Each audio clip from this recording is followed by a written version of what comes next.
श्री स्वामी समर्थ. स्वागत आहे तुमचं माझ्या यूट्यूब चॅनलमध्ये. हिंदू धर्मामध्ये अमावस्येला खूप महत्त्व आहे. सोमवार सोमवती अमावस्या आहे. सोमवती अमावस्येच्या दिवशी पवित्र नद्यांमध्ये स्नान करावे. त्यानंतर आपल्या क्षमतेनुसार दान धर्म करावा. सोमवती अमावस्येला माता लक्ष्मी आणि भगवान श्री हरी विष्णू यांची पूजा केली जाते.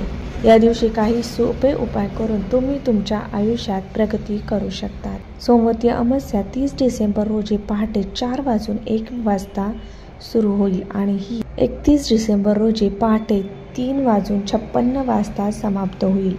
यावेळी 30 डिसेंबर 2024 रोजी सोमवती अमावस्या साजरी केली जाणार आहे. ही अमावस्या सोमवारी आल्यामुळे या अमावस्येला सोमवती अमावस्या असे म्हणतात. सोमवारी असल्यामुळे या अमावस्येला अनन्यसाधारण महत्त्व प्राप्त झाले आहे. मार्गशीर्ष अमावस्येच्या दिवशी आईने मुलांवरून ही एक वस्तू उतरून टाकायची आहे. ही वस्तू ओवाळून टाकल्याने मुलांच्या प्रगतीमध्ये येणारे अडथळे, सर्व दोष निघून जातील व त्यांची प्रत्येक क्षेत्रामध्ये प्रगती होईल. मुलांवरून जी ही वस्तू ओवाळून टाकायची आहे, त्यानंतर त्या वस्तूचं काय करायचं हे पूर्ण माहिती या व्हिडिओमध्ये मी सांगणार आहे. पहा, उदय तिथीनुसार अमावस्या सोमवारी साजरी करण्यात येणार आहे. अमावस्याच्या दिवशी वातावरणामध्ये वाईट शक्ती, नकारात्मक गोष्टींचा संचार आढळतो. या दिवशी आपलं संरक्षण व्हावं, कुटुंबाचं संरक्षण व्हावं म्हणून या दिवशी काही उपाय केले जातात. विशेषतः मुलांसाठी. आपलं मूल लहान असेल मोठं असेल तरी मुलांसाठी उपाय या दिवशी केले जातात.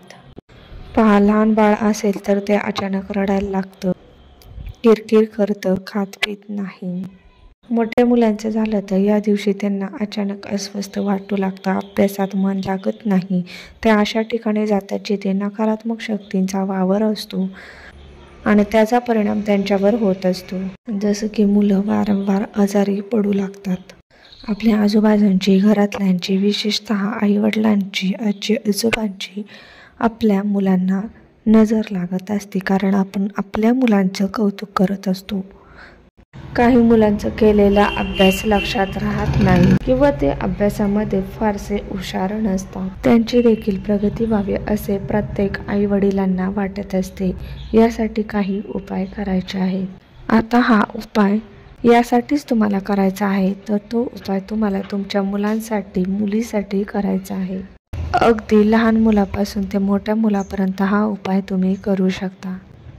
पण जर तुम्हाला सुतक असेल, मासिक धर्म असेल तर तुम्ही हा उपाय करू शकत नाही. मासिक धर्म असेल तर घरातील एखाद्या दुसऱ्या व्यक्तीला हा उपाय करायला सांगावा. तर हा उपाय तुम्हाला 2024 मधील वर्षाची शेवटची अमावस्या या दिवशी म्हणजेच उद्या करायचा आहे. हा उपाय केल्याने येणारे वर्ष तुमच्या मुलांसाठी चांगले जाणार आहे. येणारे वर्ष चांगले जावा यासाठी प्रत्येक आईने आपल्या मुलांसाठी हा उपाय करायचा आहे. तर हा उपाय तुम्हाला संध्याकाळी दिवे लागण्याच्या वेळेस करायचा आहे, कारण ही लक्ष्मी आगमनाची वेळ आहे. यावेळी वातावरण हे सकारात्मक असते, म्हणून यावेळी हा उपाय तुम्हाला करायचा आहे. सर्वप्रथम देवासमोर तुम्हाला दिवा लावायचा आहे. धूप अगरबत्ती लावायची. अमावस्या असल्याने तुळशीसमोर शुद्ध गाईच्या तुपाचा दिवा लावायचा आहे. धूप अगरबत्ती लावून घ्यायची आहे आणि यानंतरच आपल्याला हा उपाय करायचा आहे. तुम्ही हा उपाय देवघरामध्ये बसून करू शकता. देवघरामध्ये जर पुरेशी जागा नसेल तर हॉलमध्ये बसून हा उपाय करू शकता. एक आसन किंवा पाट घ्यायचा आहे व यावर मुलाला किंवा मुलीला बसवायचं व मुलाचं दक्षिणेकडे तोंड होणार नाही याची काळजी घ्यायची आहे. उपायासाठी काही वस्तू घ्यायच्या आहेत. 2 मुले असतील तर दोन्ही मुलांसाठी वेगवेगळ्या वस्तू घ्यायच्या आहे. एका मुलाला वापरलेली वस्तू दुसऱ्या मुलाला वापरायच्या नाही. सगळ्यात पहिली वस्तू लागणार आहे ती खडे मीठ. मिठामध्ये नकारात्मक शक्ती शोषून घेण्याची क्षमता असते. छोट्या 4 मिरच्या अखंड देठासहित घ्यायच्या आहेत. त्याचबरोबर चिमूटभर पिवळी मोहरी घ्यायची आहे. पिवळी मोहरी नसेल तर तुम्ही काळी मोहरी वापरली तरी चालेल व चिमूटभर काळे तीळ सुद्धा घ्यायचे आहे. हे पितृदोषासाठी अतिशय महत्त्वाचे आहेत. याने मुलांना असलेले दोष देखील नष्ट होतात। या 4 वस्तू आपल्या उजव्या हातामध्ये पकडायच्या आहेत। मुलाला आसनावर बसवल्यानंतर मुलाच्या डोक्यापासून पायापासून गोलाकार फिरवून घ्यायच्या आहेत। या 7 वेळा उतरवून घ्यायच्या आहेत। मुलांवर येणारा इडापिडा, विघ्न, दोष, संकट दूर व्हावेत असे मनोमन इच्छा ठेवून 7 वेळा ते वस्तू उतरवून घ्यायच्या आहेत।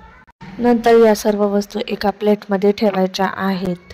त्यानंतर तुम्ही मातीचं भांडं घेऊ शकता, त्याच्यामध्ये 3 ते 4 भीमसेन कापूर प्रज्वलित करायच्या आहेत व यामध्ये ही सर्व वस्तू टाकायच्या आहेत।